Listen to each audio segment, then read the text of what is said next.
your skin.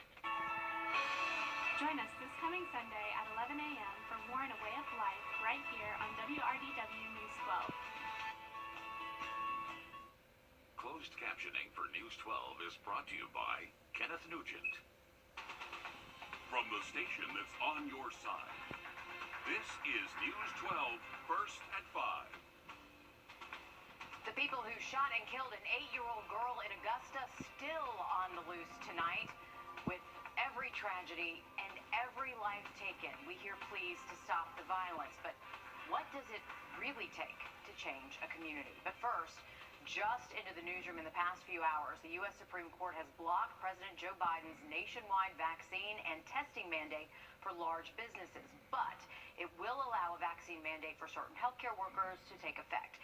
The decision was based on the argument that the Occupational Safety and Health Administration does not have the power to enact that mandate.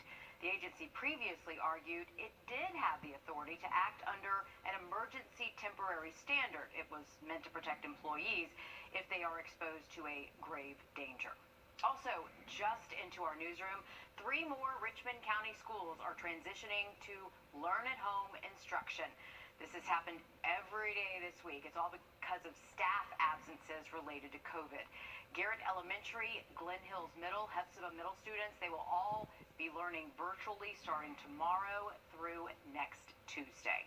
We do have a first alert issued for the possibility. One more in just about 10 minutes. All right, sounds good. Thank you, Riley. 3 years after an Augusta man disappeared, his family finally has some closure, but this isn't the news anyone was hoping to hear. The Burke County Sheriff's Office tells us they found the remains of 36-year-old Tyrone Hughes. Hughes' family first reported him missing back in January of 2019. Investigators say they found his remains in August of the same year in Briar Creek near Story Mill Road. Just recently, though, a DNA match has confirmed the remains do, in fact, belong to Hughes. I thank God for closure. I got that part. Now I just want justice because he didn't deserve to be killed. He didn't deserve that. He didn't. He really didn't. No one deserves that. No one. Both the Burke and Richmond County Sheriff's offices are working this case as a homicide. If you have any information, you're asked to please call the number on your screen. Richmond County officials no longer searching for the red Jeep, the one linked to that fatal drive-by shooting of the 8-year-old girl in Augusta. Family members of Arbery Anthony say it is a breath of fresh air to know that at least there is some progress in the case. Though they have found the car and detained 3 suspects for questioning, investigators still haven't charged anyone with her murder. Finding the people responsible, still a top priority. With every tragedy, just like this one, family, deputies, the community, all making pleas to stop the violence. Many of these crimes happen in Augusta's low-income housing areas, though violence isn't a reflection of the community as a whole. Our Kennedy Harris shows us how commissioners are working to meet the needs of these areas while addressing the patterns of violence. Leaders say creating change starts with community leaders. But of course, change doesn't happen overnight, and there's no better example than here at Magnolia Court. Since 8-year-old Aubrey Anthony was killed in a drive-by shooting at Dogwood Terrace Apartments, conversations about ending street violence are once again at the forefront. Dogwood Terrace is one of Augusta's few low-income housing apartments, and unfortunately it's no stranger to crime. But in the past, a similar low-income housing area went through a serious renovation. Magnolia Court, formerly known as River Glen Apartments, was renovated back in 2019 with the help of new owners and the city. Since then, they haven't eradicated violent crime, but it has dropped significantly. Community leaders are working to break the negative stigma of low-income housing. And so I live there, so I know what it is to be living in low income. So, and all the times you can't help it, stuff happens, life happens. You could be on the top of the world, and before you know it, you could be at the bottom and be in what you call low income. We'll talk more with Rhodes about Magnolia's changes and what other solutions city leaders are planning tonight on News 12 at 6 o'clock. Reporting from Magnolia Court, Kennedy Harris, on your side. Thank you, Kennedy. In Burke County, the sheriff's office working to connect young people to address violence. They are inviting the community to attend a seminar focused on issues like gang violence, drug activity, education, and financial literacy. That's coming up from 11 to 1 on the 22nd. It is free. The goal is to get teenagers to participate. Georgia Governor Brian Kemp delivering his State of the State address this morning. He covered topics including the state budget, the pandemic, and public safety. The speech comes just a little more than a week after he announced a plan to loosen handgun requirements in the state.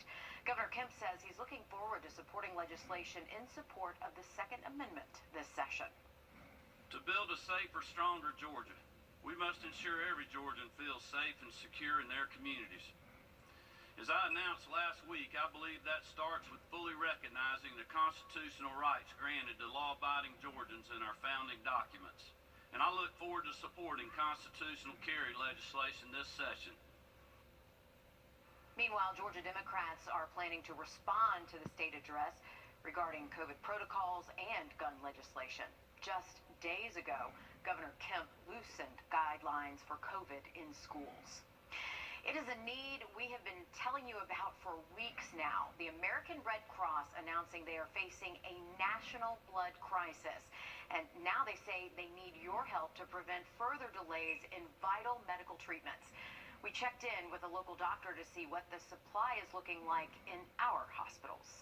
There's always a need, and last week we reached a literal danger of running out of some units altogether. The Red Cross supplies about 40% of the nation's blood and has had to limit product to hospitals as a result of the shortage. We are at the lowest blood supply that we have had at the Red Cross in 10 years. We literally have 1 day's supply of blood products available, which typically we have about 5 days supply. Dr. James Scheichel at AU Health says thanks to donors and leadership at the hospital, they never ran out. Just the overwhelming altruism of the community to show up and give blood in great numbers. I think this crisis has been averted, at least locally. That does not mean that the need is not there anymore. Dr. Scheichel says supplies can only last so long. The red cells that are donated today, in 6 weeks, they can't be used. We've been able to supply platelets to patients in need, even though they only have a 5 to 7 day expert. Susan Everett with the Red Cross says there are many factors that are playing a role in the shortage outside of just COVID. People have their regular colds and flus going on, plus winter storms, which we are starting to see everywhere. So that gets a lot of blood drives being canceled because of weather. The best thing you can do is give. Your average blood donor is my age, 57. We probably need to start recruiting younger and younger and getting people into a lifelong habit of blood donation. Reporting in Augusta, Zana Halliburton on your side. The Shepherd Community Blood Drive has been holding mobile blood drives at AU Health this week. Just yesterday, they collected more than 130 units of blood. That can potentially save 396 lives, but they still need a lot more. Another drive will be held tomorrow from 9 to 1 at the Georgia Cancer Center, then from 2 to 6 at the Children's Hospital of Georgia. You can always head to shepherdblood.org to see upcoming drives across our area. Riley. Well, heading into the weekend, Sunday is a... Closed captioning for News 12 is brought to you by Kenneth Nugent. From the station that's on your side, News 12, first at 5, continues. University Hospital and Augusta Tech coming together for a project to impact healthcare all across our region, how they're working together to fill a local need. But first, we do have a first alert weather day issued for the possibility of wind. About 10 minutes. Riley, thank you. University Hospital partnering with Augusta Tech to address the need for healthcare workers in our local communities. The hospital letting the college use the mostly unused Somerville campus. Will Rio live outside that building on Wrightsboro Road with what this partnership will really mean down the road. Will? Well, throughout this pandemic, we've seen our local hospitals struggle with the nursing shortage, and this partnership is to fix that entire problem. You can see these buildings here right behind me. They're aimed to bring students into the classroom, so hopefully it'll get them out into the community. Now, phase 1 of this project will mean Augusta Tech moving their nursing and medical assistant programs to the professional building, where there will be classrooms. There will be 3 more phases after that, but it'll take some time, they say. Augusta Tech and universities say the need for nurses is urgent. They say 94% of students that graduate stay at local hospitals to work. Now, right now, they have around 600 students on a wait list to get into their healthcare program, and this expansion will help get those students in. We're at a critical point in healthcare staffing in Augusta. Nothing is more important to meeting the healthcare needs of our community than creating a new local pipeline for training the next generation of nurses and clinical professionals. And at year 5 of this program, they hope to be getting around 200 nurses out into our local community, and they hope to double that each year after that.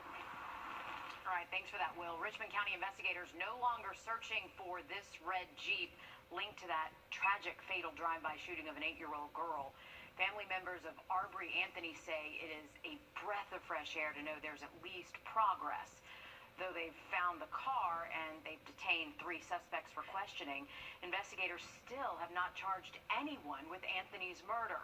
And finding the people responsible, that is still a top priority. If you know something about the case, call the number on your screen. A renewed call for justice today, more than a year after the death of Jamal Sutherland. No charges have been filed in this case. The solicitor on the case said she could not prove criminal intent on the part of those deputies. As Blair Sable reports, today Sutherland's family and their attorneys say that is not acceptable. It was a difficult day for the Sutherland family on the anniversary of having to bury Jamal Sutherland a day before his 32nd birthday. At a news conference earlier, they sang him happy birthday and released balloons and even had a cake in his honor. But first, they were joined alongside their attorney, Ben Crump, with the families of George Floyd, Ahmaud Arbery, and Daunte Wright, each standing in solidarity and promising to push for change despite the exhaustion they say they feel with having to learn of yet another family losing a loved one while in custody in a manner like this. Each of those cases has been resolved in the last year with a guilty verdict in court. And perhaps the most passionate plea came from Sutherland's mother, Amy, whose grief, she says, has turned into anger with solicitor Scarlett Wilson and her decision to not press charges or meet with the family. This state is one of the only states that can haul a black man down, murder him, and you walk out the jail. They should have took Jamal out that cell and entered them into the same cell they murdered him in. Look at Daunte Wright being killed. Look at Ahmaud Arbery being killed. Look at George Floyd being killed. And then look at Jamal Sutherland being killed. And ask yourself, what's the difference? What's the difference? Last year, the Sutherland family reached a $10 million settlement with Charleston County. In downtown Charleston, I'm Blair Sable. Also today, the U.S. Army offering its largest enlistment bonus ever. They will now offer a $50,000 incentive for qualified recruits who sign up for certain career paths and agree to active duty 6-year enlistments. Millions of Americans voluntarily quit their jobs last year, and everyone now from the corporate world to the military is looking for ways to keep people from moving on. Happening right now, XPR Augusta looking to recruit more than 100 people to work its music festival this April during Masters Week. The lineup includes Jimmy Buffett, Blake Shelton, Tim McGraw, Nelly, and Pitbull. XPR says it needs everything from event coordinators to servers and bartenders. There's a job fair coming up at 6 this afternoon, well, until 6 this afternoon, at Julian Smith Barbecue Pit on Millage Road. If you can't make it, they'll have another round of hiring there Saturday from 10 a.m. to 2, but should be a fun gig coming up Masters Week. It's been 41 years since the Georgia Bulldogs won the college football national championship, so why stop celebrating, right? We'll introduce you to a local family still celebrating that win. Riley, I think we're going to be celebrating for the next 41 years. Hey, we've been due for one a while, so yeah, I think we deserve to celebrate a good long time. Hey, for the weekend, we do have a first alert in effect on Sunday for the low threat of possibly some winter-type weather. We'll have a look at that just after the break. Hi, I'm Jonathan Green. So any issues Sunday shouldn't last too long for us. All right, sounds good. Thank you, Riley. The celebrations for the Bulldogs winning the college football national championships are not stopping anytime soon, at least not for this household. Absolutely. Will Vogt takes us for a visit with a local super fan who's also dealing with some super rivals. Well, it looks like someone's excited about something. Go Dogs! Woo! National champion, baby! Get you some of that, Alabama. That's Regina Kirkland. Her yard is covered in Georgia stuff, and she is too, from head to toe. Oh, I've been doing this. You can ask anywhere I go. I am decked out since Monday. Her neighbors have seen and heard her excitement since the game ended. So I went outside and I had a megaphone. I was just letting the neighbors have it. But she says that's all right. Her neighbors are Georgia fans. Well, most of them. Everybody's dog fans except them. They're Alabama fans. And you have to wonder how they're feeling. Every time they leave the house, it's a reminder. Bama lost. Well, I haven't seen them. I haven't seen them yet. We go by and blow the horn, though. Go Dogs! And take a look at what's under one of those inflatables. It was appropriate to put it under his foot. Boom. That's supposed to be Georgia's mascot, crushing Alabama's. For her, when it's been this long, you've got to enjoy it. This is the first year in 41 years. Yay! In Hepzibah, Will Volk, on your side. I love it. I have some bad news for her Alabama neighbors. We're only 3 days into this national championship. Right. And you know what? I've known Regina for a long time. Right. She's extra for everything. She has 40-foot inflatables for Christmas. Right. Do you really think she is going to do this any different? She's going to celebrate for the rest of the year. And apparently she does have a megaphone. She does. What? She does. And I would not doubt it if every week anniversary, every month anniversary, she gets out there and dances on her front lawn. I like the way she said, not them. They're Alabama. That's good stuff. She's hilarious. Oh, man. How much fun has all of this been? Sorry to those Alabama fans. But you know what? I don't feel bad for them. They've had plenty of national. Call us today for a free inspection. To sports now, we're now 6 weeks into Major League Baseball's lockout as spring training is approaching. Well, the celebration following the Braves World Series win ended quickly as the league shut down everything in December. The two sides met today for the first time in more than a month, but the end, unfortunately, seems nowhere in sight. The league and players met in a bargaining session today where the league proposed a core economics agreement. According to reports, the players did not react positively to what the league was putting out. Now, a deal was never going to be finalized today, but the negative reaction from the players suggests we may not see a deal anytime soon. The good news is time's on everyone's side for now. Spring training games don't start until February 26th. Opening day isn't until March 31st. Losing spring training isn't the end of the world, so the hope is to have all this settled a few weeks before opening day. But remember, during the lockout, teams can't make any trades or sign any free agents. For Atlanta, that means Eddie Rosario, Jock Peterson, Jorge Soler, Freddie Freeman, all key players in the World Series run, all still free agents. And they'll stay that way until the league of players can come to an agreement. Oh, yeah, the Braves want to keep that talent. Nick, thank you. New controversy for Rust, the movie featuring Alec Baldwin while filming Fatally Shot, the film's cinematographer back in October. The Armorer is now suing the film's gun and ammo supplier. In this new complaint, she points the finger at the supplier and its founder. She claims they sold her dummy ammunition with live rounds mixed in. She also places some blame on the prop master, the assistant director, and Alec Baldwin himself. She alleges they committed oversights and protocols and preparation. A new independent investigators report now claims the two police officers who stopped Gabby Petito and Brian Laundrie last year in Utah should be put on probation. Body camera video shows Petito and Laundrie admitted to having a fight. One of the officers says Petito must be taken to jail since she admitted to being the aggressor. But both Petito and Laundrie objected, and the officers eventually agreed not to charge Petito in the report. Their police captain says his officers neglected their duty by failing to press charges. voting laws in our state. They could... And streaming on Paramount Plus. All right, check this out. Snoop Dogg is filing a patent for Snoop Dogg's hot dogs. According to Billboard.com, the rapper recently filed for a federal trademark, but it's only a first step. Like the first time he filed a similar trademark for an ice cream brand, Snoop Scoops, which never exactly materialized. In the meantime, you can catch Snoop Dogg perform at the Super Bowl halftime show coming up next month. But hey, why not, Riley? Hey, he's got the name for it. I think it would be a great name for a hot dog company, so hopefully Snoop Loop gets that done for him. There we go. All right, we are looking at a beautiful sunset here from our Grovetown I-20